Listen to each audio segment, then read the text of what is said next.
네, 안녕하세요. 시공박의 세금 상식 한광석입니다. 오늘은 그 상속증여세법 제22조에 규정되어 있는 그 금융재산 상속공제 제도에 대해서 알아보도록 하겠습니다. 구주자의 사망으로 상속이 개시되는 경우에 상속인은 상속세를 신고 납부하여야 한다는 것을 말씀을 드렸고요. 사실상 상속이 개시되는 경우 현행세법은 일괄공제 5억 원, 그리고 배우자가 있는 경우에 배우자가 그 상속받는 재산이 없는 경우에도 배우자가 공제 5억 원 해서 합계 10억 원까지는 상속재산에서 공제를 한다고 말씀을 드렸습니다. 그리고 배우자 상속공제는 배우자의 그 법적 그 지분을 한도로 해서 30억까지는 공제 가능하다고 말씀을 드렸습니다. 오늘은 그 비상속인의 사망으로 인해서 상속이 개시되는 경우에 상속재산 중에 금융재산이 있는 경우에, 좀 보통 예금이나 정기적금 뭐 이런 것을 얘기하겠죠. 금융재산이 있는 경우에 상속증여세법 제22조에 규정한 금융재산 상속공제제도에 대해서 말씀을 드리겠습니다. 거주자의 사망으로 상속이 개시되는 경우로서 상속 개시일 현재 상속재산 가액 중에서 금융재산 가액에서 금융채무를 공제한 금액의 20%를 최대 2억까지 공제를 해주고 있는 제도가 금융재산 상속공제 제도라고 할 수가 있겠습니다. 그러니까 최대 금융재산을 그 상속재산을 남겼을 경우에는 최대 2억까지는 법정으로 공제를 해주겠다는 것입니다. 그러니까 순금융재산이 2천만 원을 초과하는 경우에 20% 또는 2천만 원 중 큰 금액과 그리고 순금융재산의 가액이 2천만 원 이하인 경우에는 그 금융재산의 가액을 상속세 신고 시에 상속재산 가액에서 공제하도록 규정을 하고 있습니다.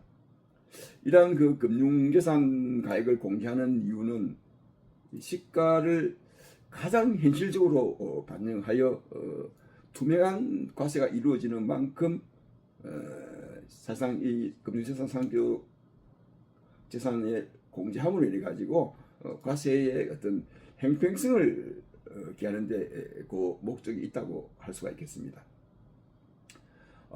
예를 들면 그 상속재산이 50억이고 상속재산 중 부동산이 30억이고 금융재산이 20억이라면은 앞주에서 그 말씀드린 바와 같이 그 다른 공제금이 없이 일괄공제 5억, 그리고 배우자 상속공제 21억, 그리고 금융재산 상속공제 20억에 대해서 20%면 뭐 4억이 되겠죠. 그런데 한도가 2억이기 때문에 금융재산 상속공제 2억, 합계 총 28억을 공제를 하고 남은 금액 22억을 과시포준으로 상속세를 계산하면은 약 그 상속세 신고 납부할 세액이 6억 9,840만 원이 계산이 됩니다. 지난주 금융재산이 없는 경우에는 7억 7,600만 원이 계산이 되는데 금융재산 2억을 공제했다고 가정할 경우에 약 7,700만 원의 절세 효과를 볼 수가 있는 것입니다.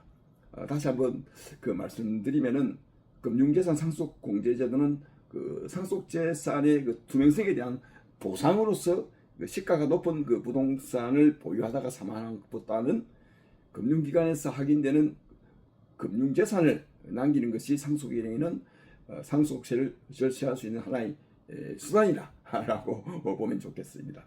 물론 그 부동산을 오래 보유한 경우에는 그 비상속인의 그 양도소득세 등도 고려를 해야 되기 때문에 사실상 그 어느 것이 절세에 더 도움이 되는지, 즉 양도소득세와 상속세를 비교 과세를 해서 절세에 도움이 되는 쪽으로 선택을 하는 것이 좋겠다고 할 수 있겠습니다. 그러니까 이러한 경우에는 반드시 그 전문가의 상담이 필요하다고 하겠습니다. 지금까지 성실합세를 꿈꾸는 시공박의 세금상식 한광석이었습니다. 감사합니다.